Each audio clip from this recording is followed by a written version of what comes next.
Сәлем достарым, көктем келді, бақша жұмыстарының науқаны басталды. Мен қазір сіздермен бірге қызанақ тұқымдарын отырғызамын. Айнұрдың саяжай арнасы қосылы болсын. Қызанақ тұқымдарын отырғызуға мен кассеталы ыдысты қолданамын. Бұл 40 ұяшықтан тұратын өте ыңғайлы ыдыс. Төменгі бөлігі алмалы-салмалы. Ал әр ұяшықтың түбінде тесік бар. Артық су сол тесіктер арқылы ағып кетеді де, түбінде тұрып қалмайды.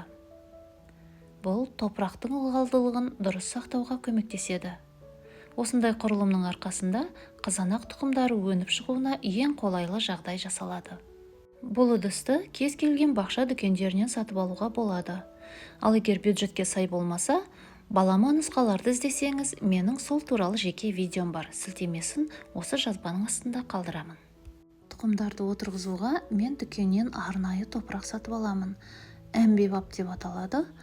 Бұл топырақтың ерекшелігі құрамында макроэлементтері мен минералдары бар дайын топырақ, өте құнарлы. Осыны жақсылап қолмен қопсытып аламын және ұяшықтарға салып шығамын.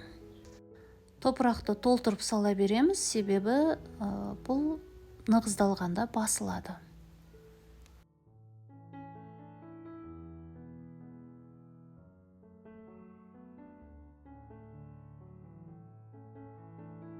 Келесі қадам топырақты осылай нығыздап басып шығамыз. Себебі су құйғанда топырақ шөгіп кетпес үшін. Мінекей достар, енді біздің топырағымыз дайын. Бұлардың үстіне енді жақсылап су құйып шығамыз. Суды осылай толтырып құя береміз. Себебі осы құйған суымызбен қызанақ тұқымы өсіп бой көтергенше сусыз тұрады. Осының ылғалымен тұрады.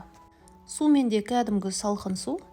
Барлық ұяшықтарға құйылған қадағалаймыз. Осымен біз тұқым себуге дайынбыз. Достар, мен биылдыққа 2 қызанақтың түрін отырғызамын. Біріншісі 33 поросенка, екіншісі новичок. Екеуі де жылдар бойы әбден сенімнен шыққан жақсы тұқымдар, өнімі де жақсы, өздері бойлары жинақы, сондықтан осы 2 түрін отырғызамын. Тіпті сіздерге былтырдан қалған банкымды көрсетейін. Мінекей достар, бұл банкының ішінде атап айтқан 2 қызанақтың түрі бар. Өте жақсы, жарылмайды, сондай қонаққа қойғанға да жақсы сақталады. Сондай жақсы қызанақтар, мынаның ішінде домалақтары 33 поросенка, сопақшалары новичок деп аталады. Және мына банкіде сахарный деген қызанақ түрін көріп отырсыздар. Бұл ұсақ қызанақтар тобына жатады, бірақ черриге қарағанда кішкене ірілеу. Ал дәміне келер болсақ, черриге өте ұқсас тәтті қызанақ. Дастарханға қойғанға және өзіміз жегенге бұл да бізге ұнады. Бұдан да мен 2 түп отырғызамын. Ал енді тұқым отырғызамыз. Алдымен кішкене ыдысқа су құйып қоямын. Тіс шығығышты суға малып аламын. Сосын тұқымды соған оңай іліп алып, ұяшықтарға бір-бірлеп орналастырамын.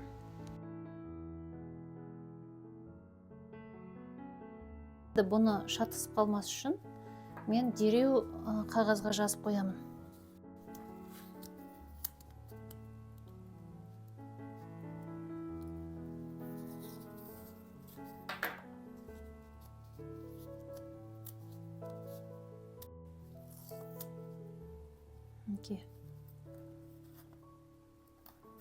Осылай жапсырып қоямын.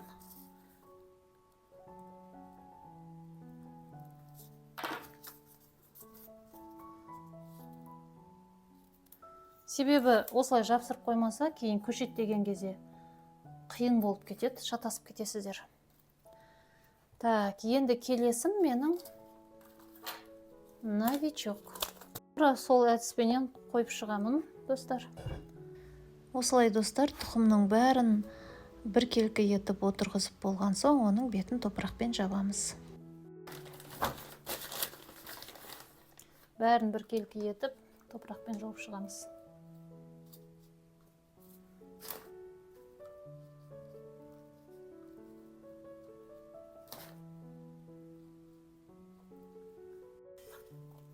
Так, мына үшеуі сахарный, мына екеуі бычье сердце болды менде. Қазір ұмытпай жазып қояйын.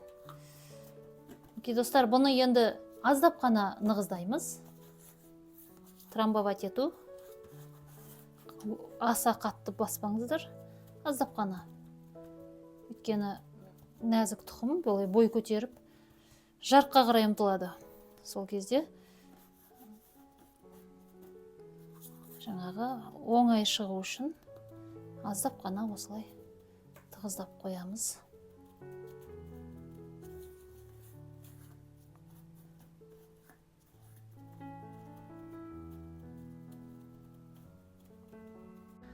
Достар, бүгінгі жұмыс аяқталуға жақын. Соңғы қадам қазанаққа су бүркіп шығу.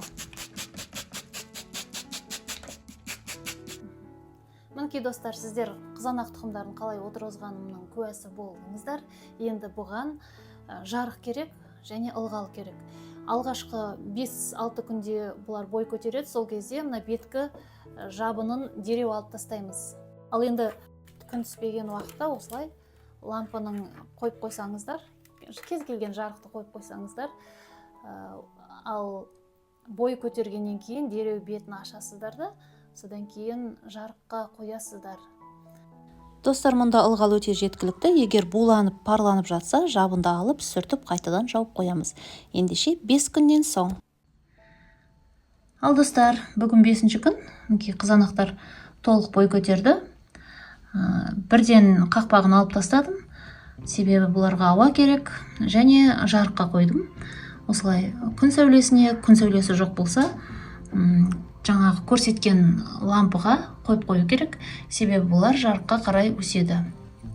Бұл енді шағын саяжайшылар үшін қызанақ отырғызудың ең тиімді тәсілі десем болады. Осы тәсілді қолданып жүргеніме бірнеше жылдар болды. Ал достар, бақшамыз жайнай берсін. Айнұрдың саяжайымен бірге болғандарыңыз үшін рахмет.